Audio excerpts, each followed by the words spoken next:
fortsätter i programmet och vi fortsätter på temat hälsa. Nu välkomnar vi upp Oasmia och vd Francois Martelet. Welcome, Francois. Thank you very much. Thank you for the invitation as well. Always a pleasure to be here today. Well, so I'm very pleased to share with you our progress since I was here, a year ago. So what is a new Oasmia today? Well, basically, we are operating under a hybrid business model. On one hand, we have a technology platform that we call XR17 that is used in order to enhance the solubility of small molecules. We have one product approved, so from A to Z in Europe called Apealea in cancer, in ovarian cancer. We have also one commercialization deal that we've been able to secure last year. And so this is one fundamental leg of our business at the new Oasmia, the Oasmia 2.0, I would call. And of course, we are working on improving the platform, on making significant changes, improvements.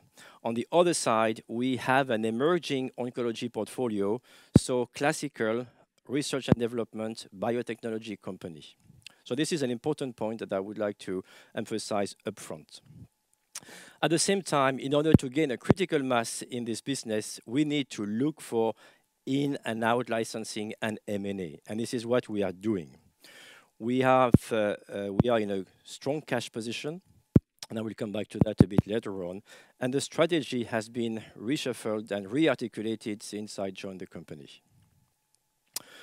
Right team in order to transform the company, both at the management team level and also at the board level. As you could see from this slide, the recent addition at the board level was Andreas Buscaglia, senior level executive in the field of finance. That can certainly provide us a lot of good advice with regard to M&A and licensing activities as well. I have also to say that all those people that you see here are experts in our industry, and that's also a significant step forward compared to the old Oasmia. Right, emerging oncology portfolio. So outside Apealea, paclitaxel micellar, that has been approved in late-stage ovarian cancer in Europe. We have also the same product in an approval process in the US. So we have also Cantrixil. Cantrixil is a small molecule that we have acquired recently, also in ovarian cancer, and docetaxel micellar in prostate cancer, initial stages of clinical development. So this is this emerging portfolio part that I will speak about a bit later on as well. At the same time, we all know that we have two products in animal health portfolio, paclitaxel vet and doxorubicin vet, that is up for partnering and or licensing out since we are focusing our efforts on human health. Right, so let's take a moment on the strategy. What is exactly our strategy? We've been screening the market for quite some time now, about 6 to 9 months. We've been evaluating a number of opportunities, either to acquire the companies or to licensing in a number of compounds. This activity is time-consuming, and I hope that I will be able to share some of these results relatively soon with you. But that's an important part of our strategy if we want to acquire a critical mass. Without any critical mass, we cannot become a sustainable company in the future. To execute. Execution on the development of the pipeline, Cantrixil, docetaxel micellar, that means progressing those compounds through the chain of clinical development. 3, obviously continue to work with our technology platform, and I will come back to that as well. And 4, maximizing our commercialization agreement that we have with Elevar in the US. That means milestones and royalties. So this is the new Oasmia, Oasmia 2.0. Right, string of pearl strategy. I hear there and there that some of you, or I don't know, but that Cantrixil is a small pearl. It's not. Cantrixil is really a great product, and I will come back to that in a second. And it's important to add more assets. And why? Because we know that not all assets will make it to the market. Therefore, if you have a wider range of oncology compounds in development, you have obviously a greater chance to make them to the market. So this is what we have been looking at, ranging from preclinical, phase 1, phase 2, and potentially down the road, we will be certainly considering not only getting to the registration level, but also to the marketing and sales, as long as we are operating in a niche product. And I have to say that, in the niche segment, sorry. And I have to say to that extent that we have been focusing, and we will continue to focus our efforts on how to treat cancer. That means the ones that are really difficult, late-stage cancer, difficult to treat, with a very high level of unmet medical needs. This slides to show you exactly, why we are focusing on our oncology pipeline and the development of it. Completing a phase 2b study in oncology creates huge value.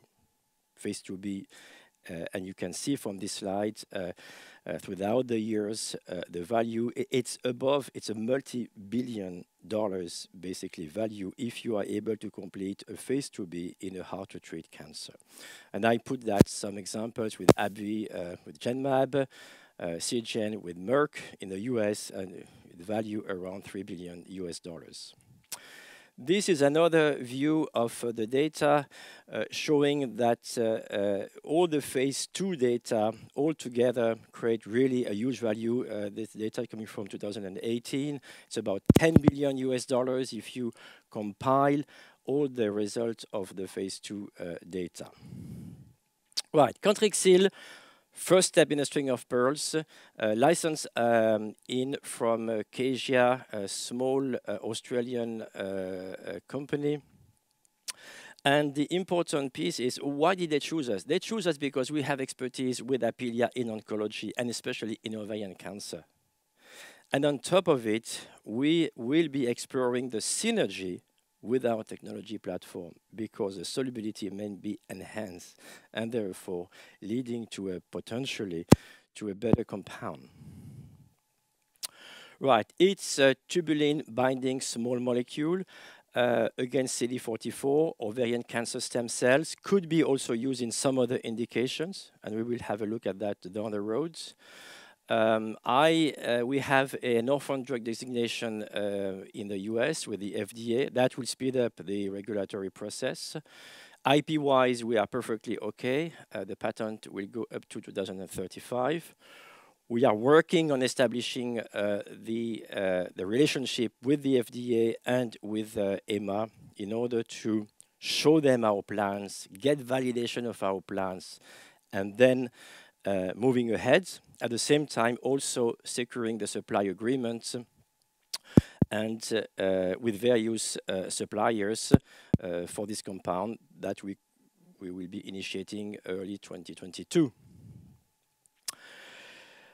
Docetaxel micellar, phase 1b in prostate cancer, ready to be initiated. The site initiations are ongoing in Switzerland. We are perfectly on time for that compound because it's an indication that is very well defined and a small number of sites, so there is no delay. And I expect the first patient to be in. Of course, it depends on the availability of the patients, but during the months of June, July.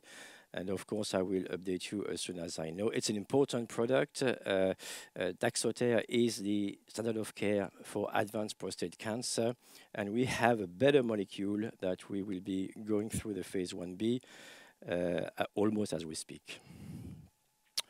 Right, a few words about XR17. I don't want to spend that much time on this. Most of you know that. So we are enhancing the solubility of a small molecule through derivatives of vitamin A, which is what we call XR17, Xmina, 13-Xmina.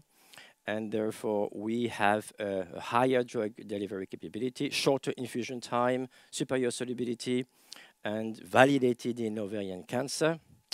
This is our platform technology that we are working on the upgrading. And I released today one press release demonstrating that. I cannot tell a lot, in a press release because of the IP. We want to protect ourselves. We want to protect the company with regard to IP. But certainly, we have made some significant improvement with regard to, for instance, solubility, with regard to light sensitivity, storage condition. Okay, we are working on this. And together with Karolinska Institute, we will be able to share, hopefully relatively soon as well, some of the results of this work. And we are also working with another very famous academic institution in order to also work on the platform. And I will be able to disclose that relatively quickly as well. Apealea, I don't want to spend a lot of time on this slide. Certainly, this is the only product chromophore-free approved in Europe for late-stage ovarian cancer, as opposed to Abraxane. That is a similar molecule, but not approved in that particular indication. Inceptua has the rights from Elevar in order to commercialize in Europe. And I have to say honestly that there has been some delay in the start of the commercialization process of Apealea in Europe.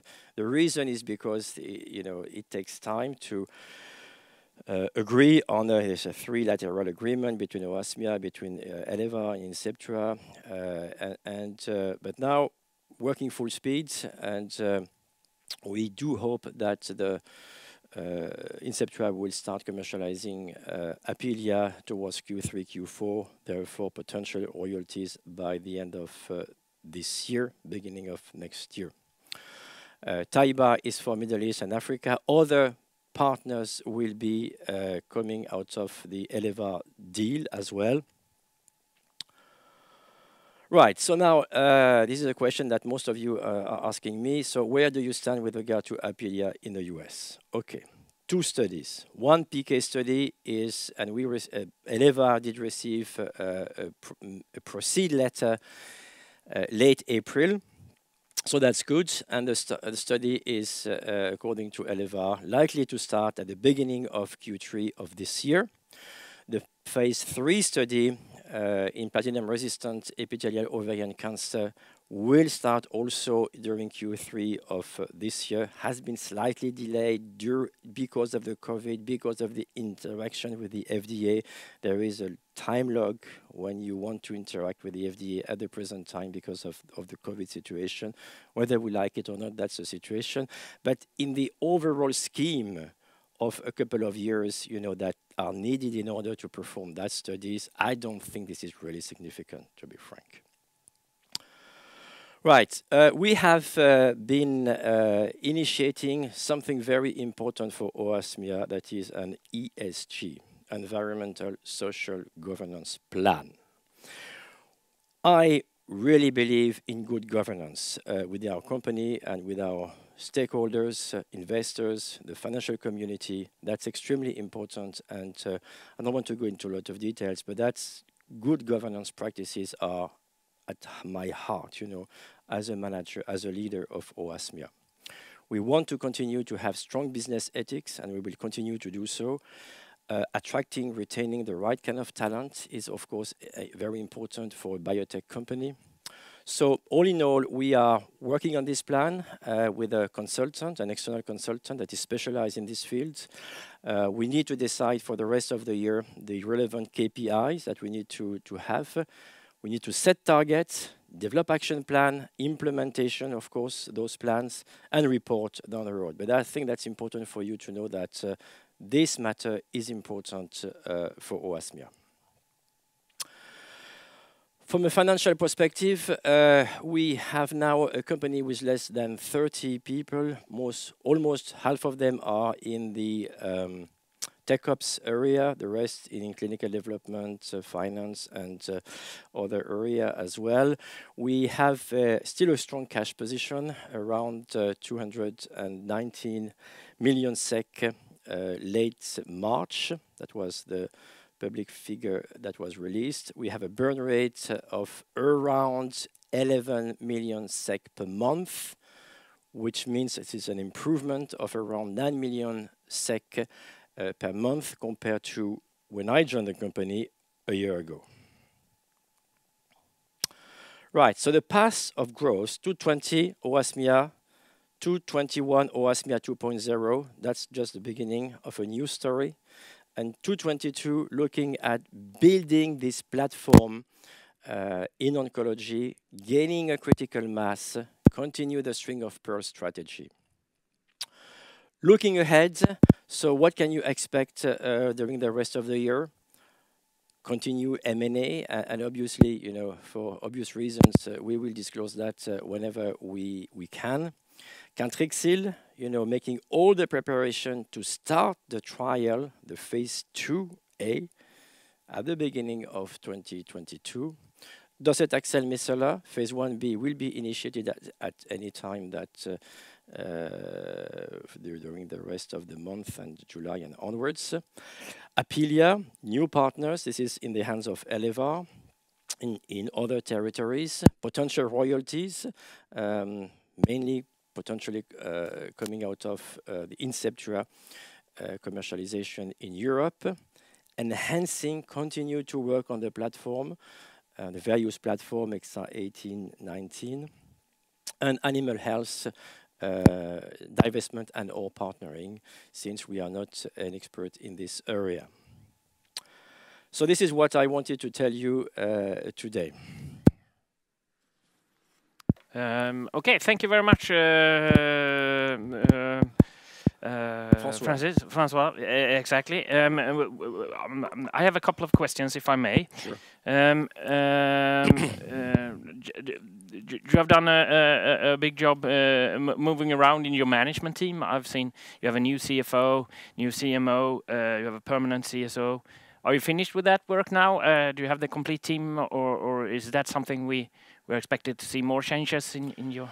No, the team is completed, the management team as well as the board as well, you know. Yeah, of course.